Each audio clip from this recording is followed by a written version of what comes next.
சின்ன வயசு, பக்குவமில்லா பருவத்தில் கையில் குழந்தை, காதில் கேட்ட சுடு சொற்கள், பெண்ணாய் பிறந்ததே பாவமா என்று ஆதங்கத்தில் விபரீத செயலில் இறங்கியதால் போலீசாரிடம் சிக்கியிருக்கும் பெனிட்டா இவர்தான். கன்னியாகுமரி மாவட்டம் கருங்கல் அருகே உள்ள பாலூர் பகுதியை சேர்ந்த 20 வயதேயான இளம்பெண் பெனிட்டா ஜெயா. இவர் திண்டுக்கல் மாவட்டம் வேடச்சந்தூர் பகுதியை சேர்ந்த 20 வயது இளைஞர் கார்த்திக் என்பவரை காதலித்து திருமணம் செய்து கொண்டார். இவர்களுக்கு திருமணமாகி 1 வருடம் கடந்த நிலையில் பிறந்து 42 நாட்களேயான பெண் குழந்தையுடன் பெனிட்டா தாய் வீட்டுக்கு வந்திருந்தார். வியாழக்கிழமை அதிகாலை தாய்ப்பால் ஊட்டும் போது புற ஏறி குழந்தை மயங்கியதாக மருத்துவமனைக்கு கொண்டு சென்ற நிலையில் குழந்தை உயிரிழந்தது. குழந்தையின் மரணத்தில் சந்தேகம் இருப்பதாக தந்தை கார்த்திக் கொடுத்த புகாரின் அடிப்படையில் சந்தேக மரண வழக்கு பதிவு செய்த கருங்கல் போலீசார் குழந்தையின் சடலத்தை கைப்பற்றி ஆசாரிப்பள்ளம் மருத்துவக் கல்லூரி மருத்துவமனைக்கு பிரேத பரிசோதனைக்காக அனுப்பி வைத்தனர். குழந்தையின் சடலத்தை பிரேத பரிசோதனை மேற்கொண்ட மருத்துவர்கள் குழந்தையின் தலை, நெற்றி பகுதியில் இரத்த காயங்கள் இருந்ததாகவும் குழந்தையின் தொண்டை குழியில் சிறு உருண்டை அளவு டிஷ்யூ பேப்பர் இருந்ததாகவும் தெரிவித்தனர். பச்சிளம் பெண் குழந்தையின் வாயில் டிஷ்யூ பேப்பரை திணித்ததால் குழந்தை மூச்சு திணறி பலியானதாகவும் இதனால் குழந்தை கொலை செய்யப்பட்டிருக்கலாம் எனவும் பிரேத பரிசோதனை அறிக்கையில் கூறப்பட்டிருந்தது. இதையடுத்து குழந்தையின் இறுதிச் சடங்கிற்கு பின் வீட்டில் இருந்த தாய் பெனிட்டா ஜெயாவை போலீசார் பிடித்துச் சென்று காவல் நிலையம் அழைத்து வந்து கிடுக்குப்பிடி விசாரணை நடத்தினர். விசாரணையில் திடுக் தகவல் வெளியானது.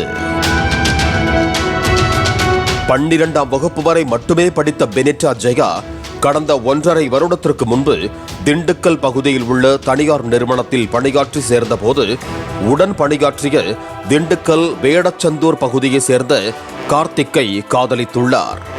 கார்த்திக் மாற்று சமூகத்தைச் சேர்ந்த ஏழை என்பதால் இவரது காதலுக்கு எதிர்ப்பு தெரிவித்த ராணுவ வீரரான பெனிட்டாவின் தந்தை ஜெயதாசன் மற்றும் தாய் பொன்சி ஆகியோர் அவரை திண்டுக்கல்லில் இருந்து சொந்த ஊருக்கு அழைத்து வந்து விட்டதாகவும் சொந்த ஊருக்கு வந்த பிறகும் காதலன் கார்த்திக்குடன் இன்ஸ்டாகிராம் மற்றும் செல்போனில் தொடர்பில் இருந்த பெனிட்டா கடந்த 1 வருடத்திற்கு முன்பு பெற்றோரின் எதிர்ப்பையும் மீறி வீட்டை விட்டு வெளியேறி காதலன் கார்த்திக்கை திருமணம் செய்து கொண்டு திண்டுக்கல் பகுதியில் ஒரு வாடகை வீட்டில் குடும்பம் நடத்தி வந்தார். அவர்கள் காதலுக்கு பரிசாக அழகான பெண் குழந்தை பிறந்தது. வேடச்சந்தூர் அரசு மருத்துவமனையில் பெண் குழந்தை பிறந்த நிலையில் குழந்தையை பார்க்க வந்த மாமியார் ராசி கெட்டவள் என பெனிட்டாவை வசை பாடியதாகவும் மருத்துவமனையில் இருந்து வீட்டுக்கு சென்ற பின்பும் மாமியார் ராசி கெட்டவள் என கூறி கொடுமைப்படுத்தி தகராறில் ஈடுபட்டு வந்ததாகவும் கூறப்படுகிறது.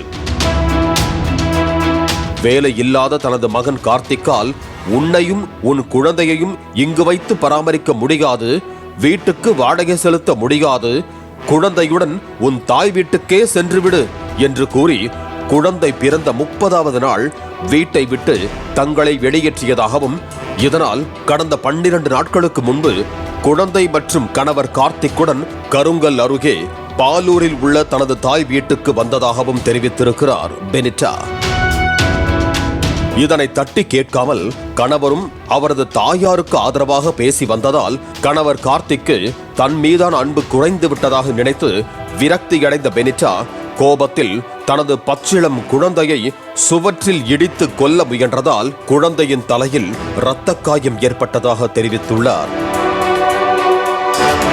புதன்கிழமை கணவர் கார்த்திக் தாயாரை பார்க்க திண்டுக்கல் சென்றதால் கணவர் மற்றும் மாமியார் மீதான ஆத்திரத்தில் இருந்த தான் வியாழக்கிழமை அதிகாலை தொட்டிலில் கிடந்த குழந்தையின் வாயில் டிஷ்யூ பேப்பரை சுருட்டி திணித்து மூச்சை நிறுத்தி கொலை செய்ததாகவும் வீட்டுக்கு திரும்பி வந்த கார்த்திக் குழந்தை அசைவில்லாமல் கிடப்பதை கண்டு கேட்டபோது தாய்ப்பால் கொடுக்கும் போது புறையேறி குழந்தை மயங்கி இருக்கலாம் என நாடகமாடியதாகவும் போலீசாரிடம் பெனிட்டா வாக்குமூலம் அளித்துள்ளார்.